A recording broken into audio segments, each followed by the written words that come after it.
ಇಲ್ಲಿ ಅರ್ಜುನನ ಸಾರಥಿಯಾಗಿ ಶ್ರೀಕೃಷ್ಣ ಇದ್ದಾನೆ, ಅವನು ದಿವ್ಯ ರಥದ ಮೇಲೆ ಕೂತಿದ್ದಾನೆ. ಇಷ್ಟಾದ್ರೂ ಕೂಡ ಅರ್ಜುನನನ್ನ ನಾನು ಸೋಲಿಸಬಲ್ಲೆ ಅಂತ ಹೇಳಿದ್ನಲ್ಲ ಕರ್ಣ, ಅವನ ಆತ್ಮಸ್ಥೈರ್ಯ ನಿಜಕ್ಕೂ ಅದಮ್ಯ. ಸ್ನೇಹಿತರೆ, ಕರ್ಣ ತನ್ನ ದಿವ್ಯ ಧನಸ್ಸನ್ನ 17ನೇ ದಿನ ಕೈಗೆತ್ತಿಕೊಂಡಿದ್ದ.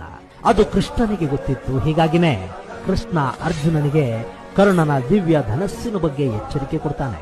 ವಿಜಯ ಧನಸ್ಸು ಕೈಲಿರೋವರೆಗೆ ಕರ್ಣನನ್ನ ಯಾರೂ ಸೋಲಿಸೋದಿಕ್ಕೆ ಸಾಧ್ಯವಿಲ್ಲ ಅಂತ ಹೇಳ್ತಾನೆ. ನಿಮಗೆ ಗೊತ್ತಿರಲಿ, ಇಡೀ ಕುರುಕ್ಷೇತ್ರ ಕದನ ಭೂಮಿಯಲ್ಲಿ ಭೀಷ್ಮ ದ್ರೋಣರನ್ನ ಹೊರತುಪಡಿಸಿ ಅತಿದೊಡ್ಡ ವೀರ ಪರಾಕ್ರಮಿ ಅಂತ ಯಾರಾದ್ರೂ ಇದ್ರೆ ಅದು ಕರ್ಣನಲ್ಲದೆ ಬೇರೆ ಇನ್ಯಾರೂ ಅಲ್ಲ. ಇದು ಸಾಕ್ಷಾತ್ತು ಶ್ರೀಕೃಷ್ಣನೇ ಒಪ್ಪಿಕೊಂಡ ಮಾತು. ಶಕ್ತಿದು ಭಕ್ತಿದು